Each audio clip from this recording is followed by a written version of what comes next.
My husband hid money from me for years, so I hid the divorce papers in the one place he trusted more than he ever trusted me: his safe.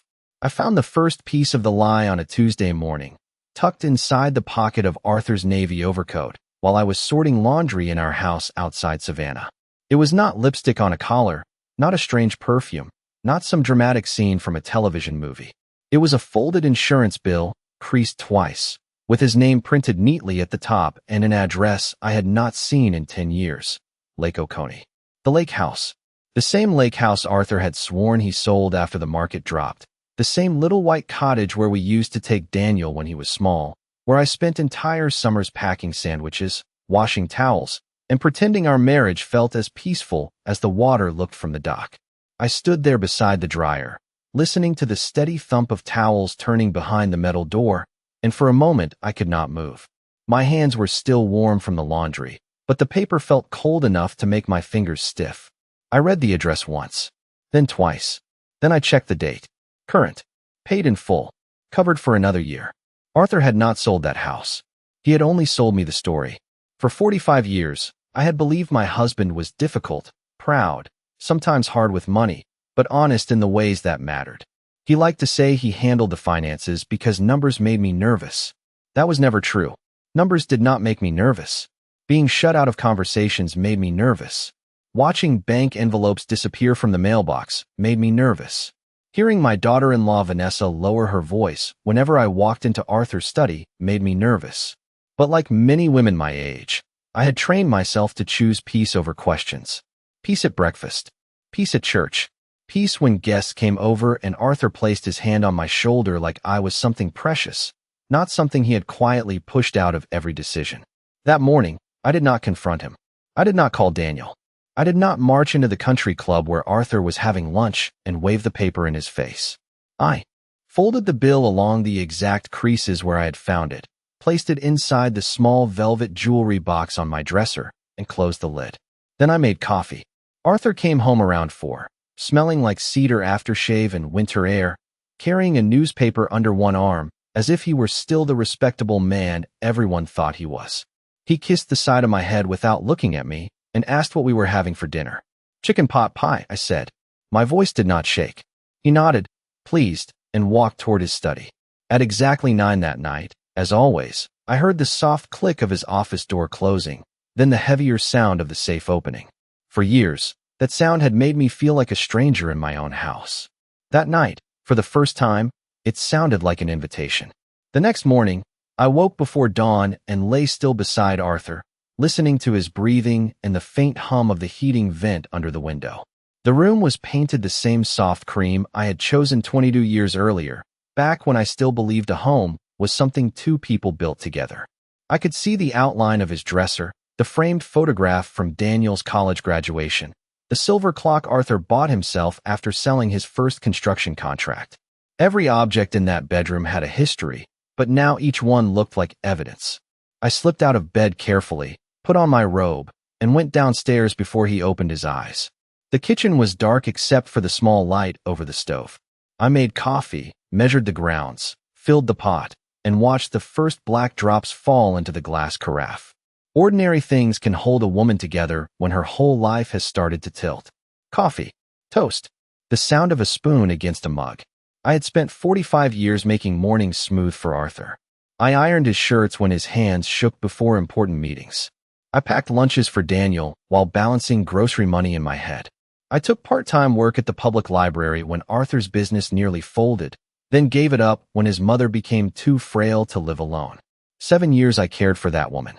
7 years of pills, doctor visits, soft meals, and nights sleeping in a chair because she was afraid to wake up alone. Arthur called me an angel then. He said no man had ever been luckier. But when the business recovered, when money finally came in steady and respectable, I was no longer his angel. I became someone who should not worry her pretty head. That was the phrase he used the first time I asked to see our retirement statement. "Do not worry your pretty head, Marjorie. I have got it handled." I laughed then because I thought marriage required trust, and trust sometimes looked like stepping back.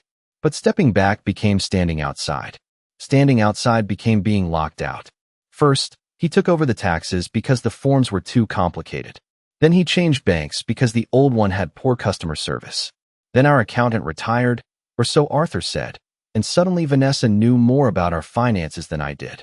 Vanessa had married Daniel 12 years earlier with white gloves, pearl earrings, and a smile so polished it never reached her eyes.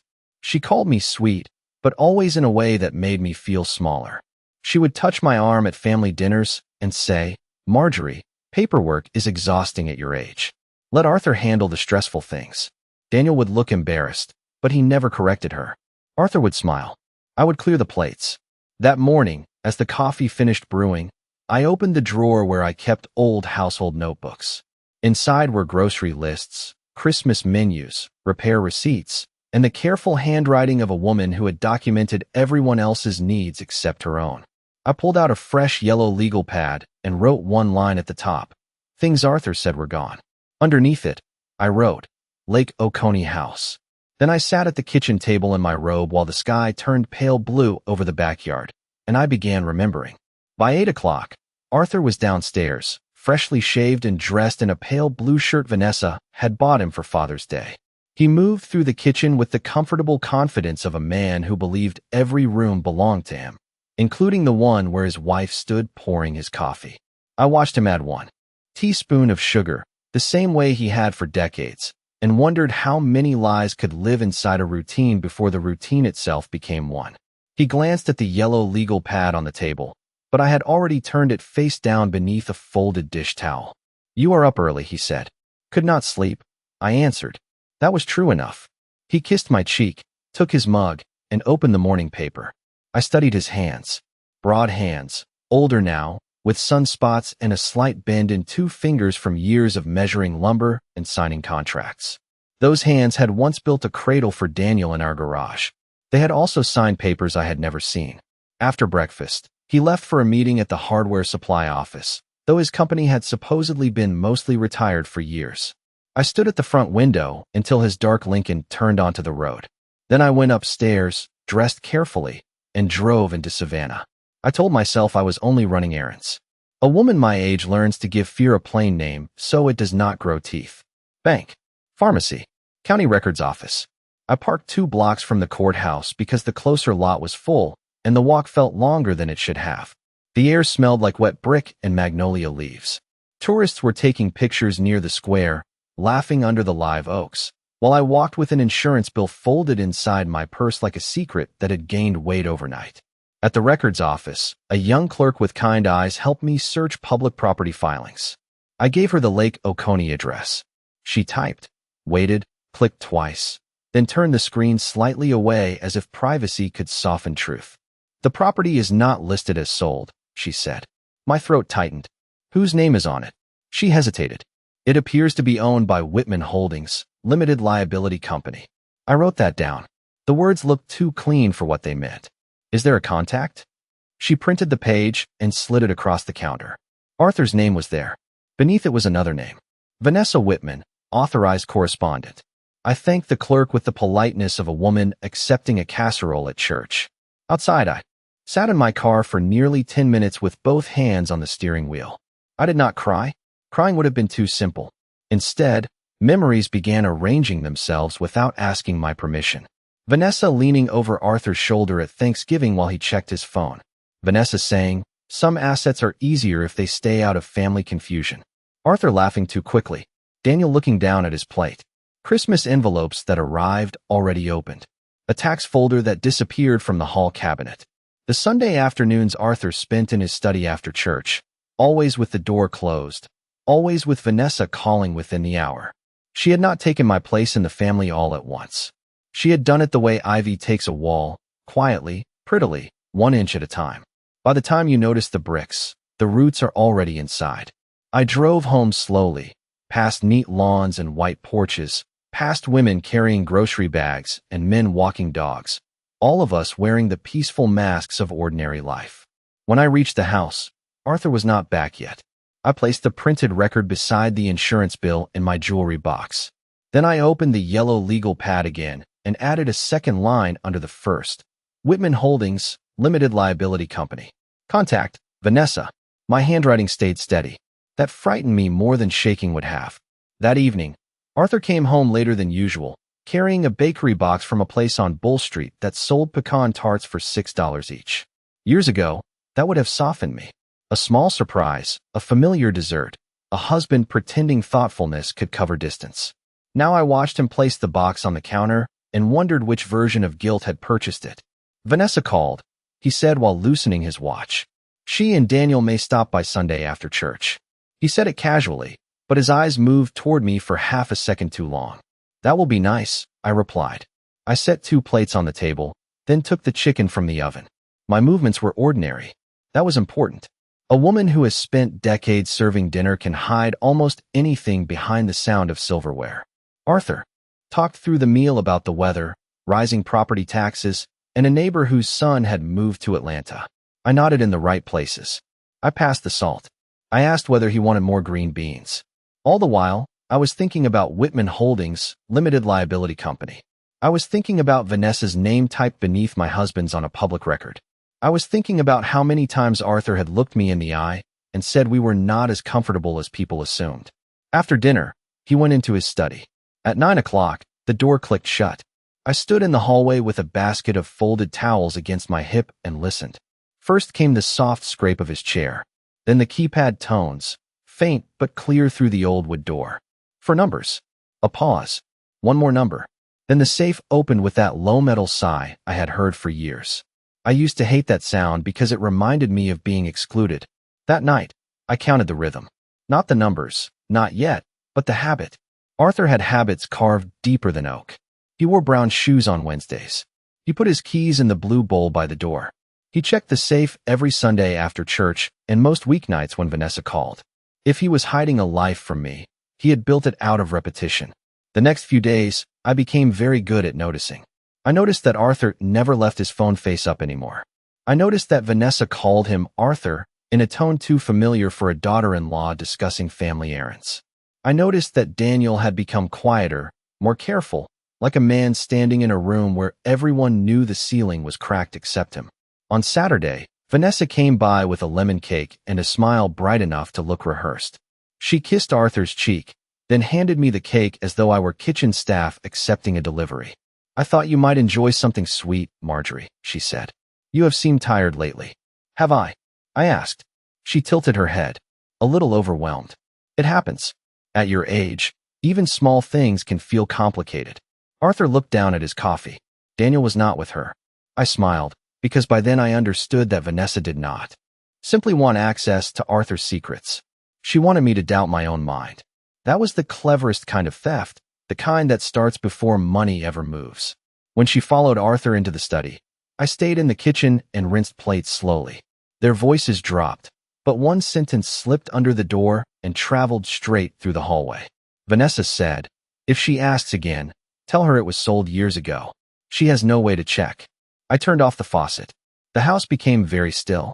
The lemon cake sat untouched on the counter, shining under the kitchen light like a polite little insult.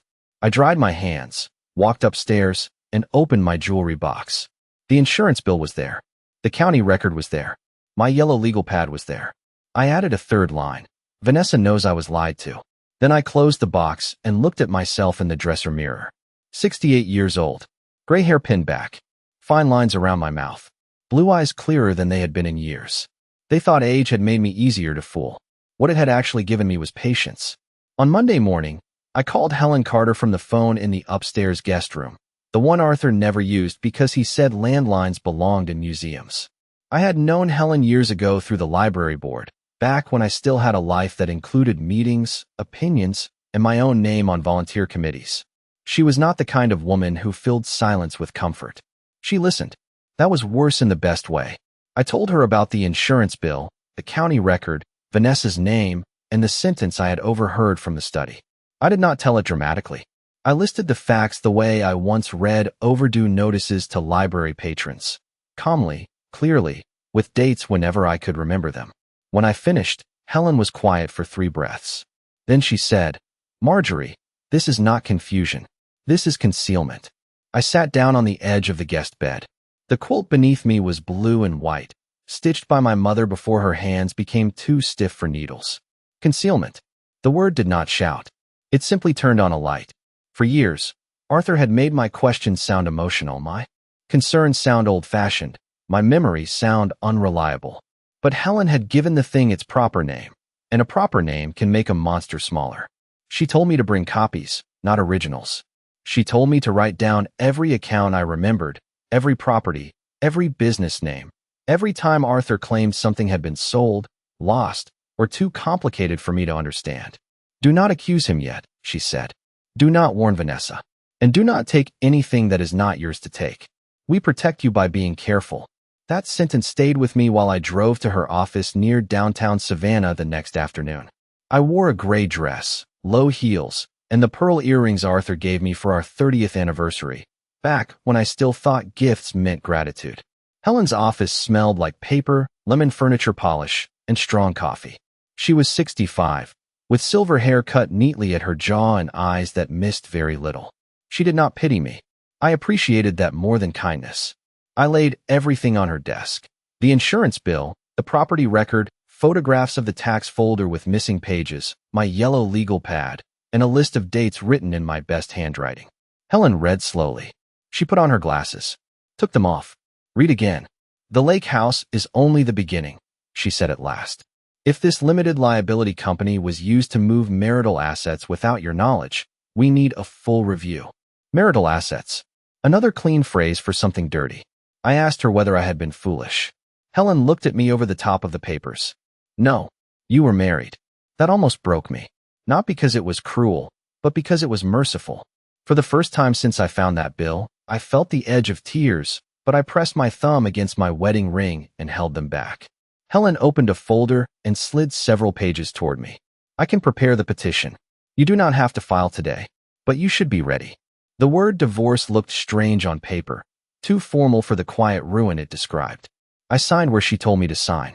My hand moved steadily across the page. Marjorie Elaine Whitman, each letter a small act of returning to myself. When it was done, Helen placed the documents in a cream envelope and handed it to me. Keep this somewhere safe. I almost laughed. Safe. All at once, I knew where Arthur would find the first honest document in our marriage. Not in the mailbox.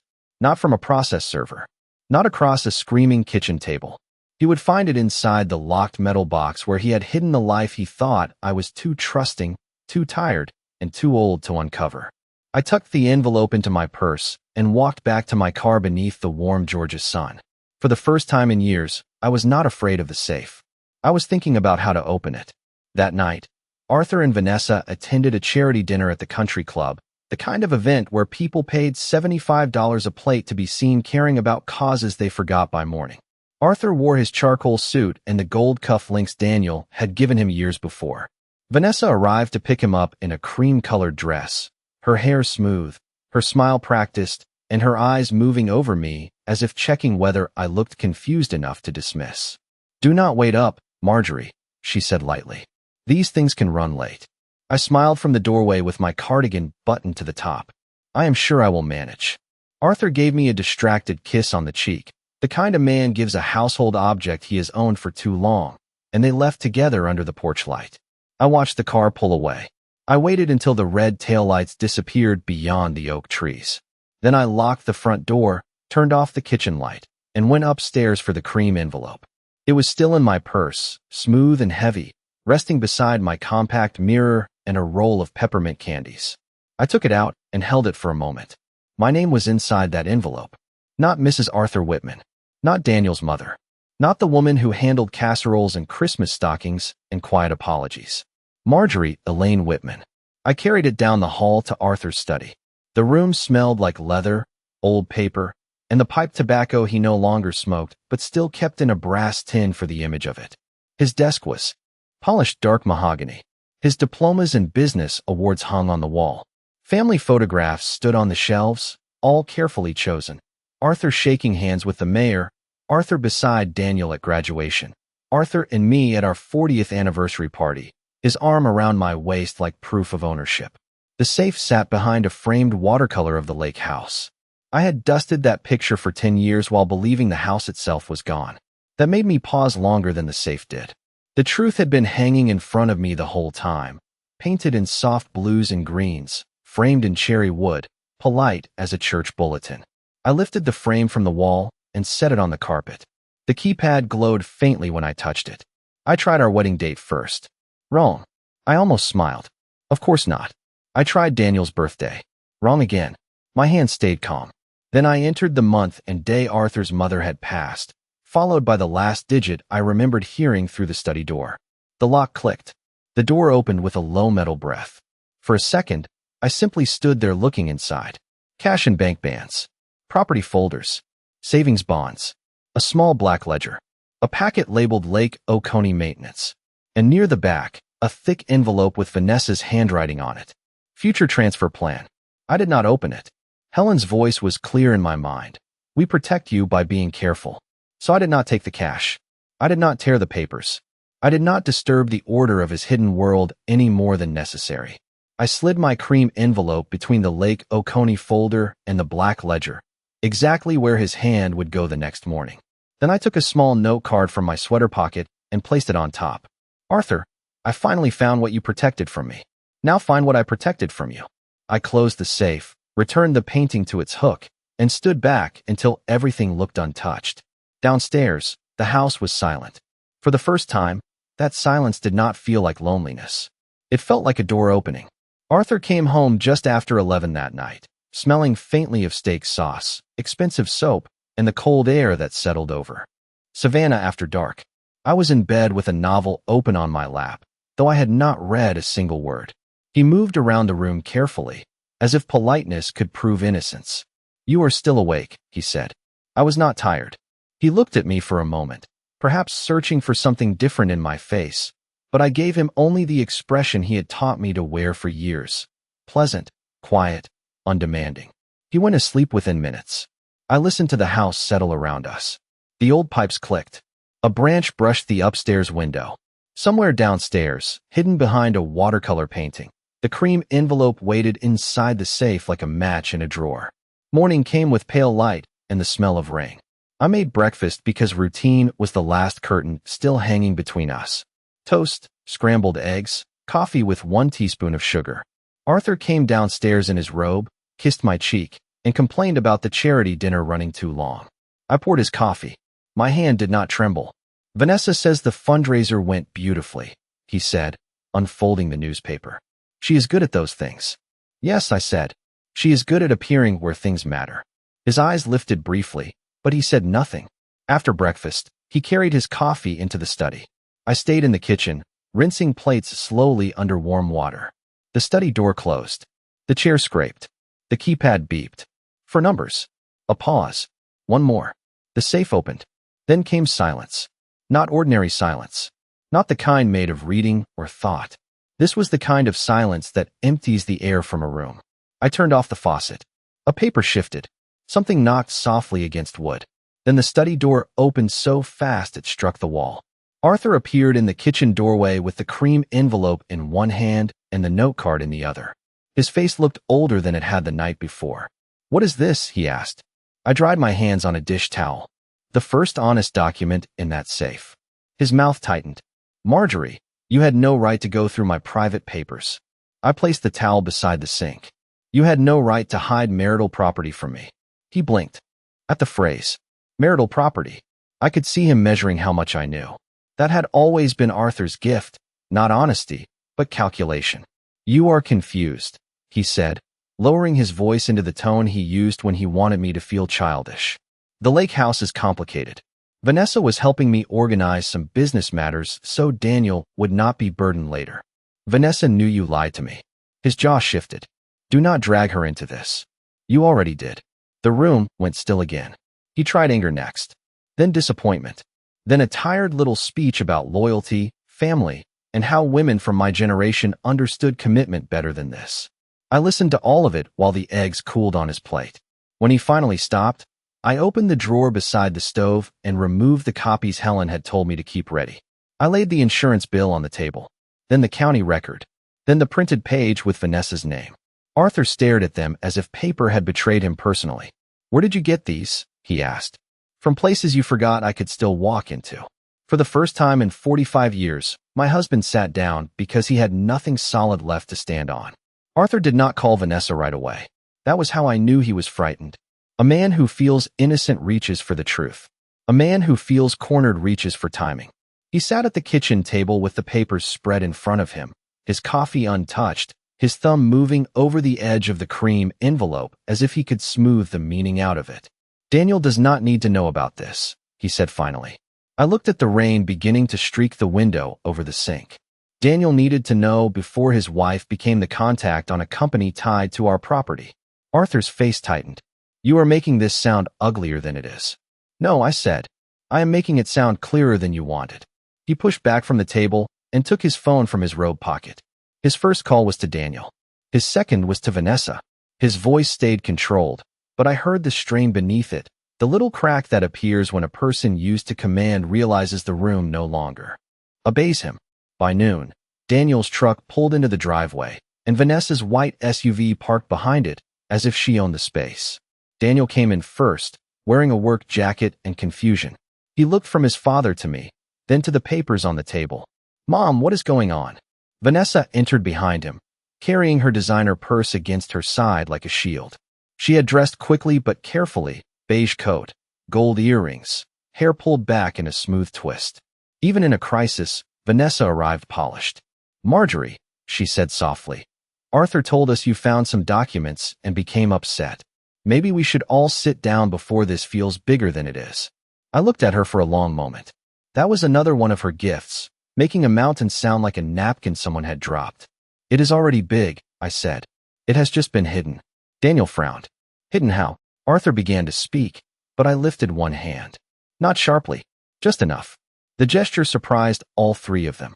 I placed the insurance bill in front of Daniel first, then the county record, then the page naming Whitman Holdings, Limited Liability Company, then the note showing Vanessa as authorized correspondent. Daniel read slowly, his brow folding deeper with every line. Dad, he said, I thought the lake house was sold. Arthur rubbed his forehead. It was moved for business reasons. Moved? Daniel looked at Vanessa. Why is your name on this? Vanessa gave a small laugh, too thin to hold. Because your father asked me to help with paperwork. You know how overwhelmed Marjorie gets with details. Do not speak about me as if I am not sitting here, I said. The room went quiet. Vanessa's smile flickered. I only meant that sometimes, at a certain age, complicated financial matters can be stressful. I opened Helen's folder and removed one more copy, the draft transfer plan I had photographed without removing from the safe, the page where Vanessa's handwriting marked future ownership percentages beside Daniel's name. I slid it across the table. Daniel picked it up. His face changed before he finished reading. Vanessa, he said quietly, what is this? She reached for the paper, but he pulled it back. It was only a draft, she said. Arthur wanted to make sure the property would not get tangled up if there was ever a legal issue. What legal issue? Daniel asked. Vanessa looked at Arthur, and in that second, their careful little arrangement began to split open. The divorce, she said, then stopped. No one moved. Outside, rain tapped against the glass in small, patient sounds. Daniel lowered the paper. What divorce? Vanessa's face lost its color. Arthur closed his eyes. I sat with my hands folded in my lap, feeling no triumph, only a clean and terrible sadness. She had said the word before anyone told her the papers existed. That was the thing about secrets. They do not always need to be dragged into the light. Sometimes they walk in by themselves and speak. Daniel stared at Vanessa as if the woman beside him had become someone he had only just met. She tried to recover, of course. People like Vanessa always believe a polished sentence can sweep broken glass under a rug. I meant if there were ever a divorce in the family, she said quickly. Any family. These things happen. I was only trying to protect Daniel's future. Daniel did not answer her. He kept looking at the paper in his hand, then at his father, then at me. There was hurt in his face, but there was something else too, something I had not seen in years. Shame. Not the kind that belongs to a guilty man, but the kind that comes when a son realizes he stopped paying attention to his mother because someone else made neglect feel reasonable. Arthur stood and began pacing, one hand pressed to his forehead. This has gone too far, he said. Marjorie, you have made your point. I looked at the man I had cooked for, nursed through surgery, stood beside in church, and defended to people who never saw the private coldness beneath his public charm. No, Arthur, I said. For the first time, I have stopped making your point for you. Helen filed the petition that afternoon. By 5 o'clock, the necessary notices had begun moving through the proper legal channels, and within days, the assets tied to Whitman Holdings were being reviewed. I did not understand every term the attorneys used, but I understood enough. The lake house was not gone. The money was not simple. Vanessa had been more involved than any daughter-in-law should have been. Arthur's respectable story began coming apart, not loudly, not dramatically, but page by page. That was the most satisfying part. Truth does not always need fireworks. Sometimes it only needs paperwork. Daniel called me 3 days later. His voice sounded smaller than I remembered. He apologized for not asking more questions, for letting Vanessa speak over me, for believing that my quietness meant I had nothing to say. I did not absolve him quickly. A mother can love her child and still refuse to sweep his choices into a corner. I told him forgiveness was not a doorbell he could ring whenever regret became uncomfortable. It was a road, and he would have to walk it slowly. Vanessa moved out of their house for a while, or Daniel asked her to. I never asked which. Arthur stayed in the Savannah house, surrounded by his locked drawers, his framed awards, and a safe that no longer protected him from anything. I moved into a small cottage near Tybee Island, 840 square feet, with white shutters, uneven floorboards, and a porch just wide enough for one rocking chair and a pot of lavender. The first morning there, I made coffee for myself and carried it outside in a blue mug. The air smelled of salt and wet grass. No one asked where the bank statements were. No one closed a study door at 9 o'clock. No metal lock sign behind a painting. I sat there watching gulls dip over the road and felt something I had mistaken for loneliness at first. It was space. Space to hear my own thoughts. Space to decide what came next. Space to stop asking permission inside a life I helped pay for with 45 years of labor, loyalty, and silence. Arthur once thought money was power because he had hidden it well. Vanessa thought influence was power because she could whisper where I was not invited. But they were both wrong. Power was the morning I walked into Helen Carter's office with my papers in order. Power was the moment Daniel read the truth with his own eyes. Power was placing one cream envelope in the dark and waiting for a man who underestimated me to open it himself. I did not leave that marriage with everything I deserved. No woman ever gets all her years back. But I left with my name, my dignity, and the knowledge that the quietest woman in the room is not always weak. Sometimes she is only waiting until the safe opens.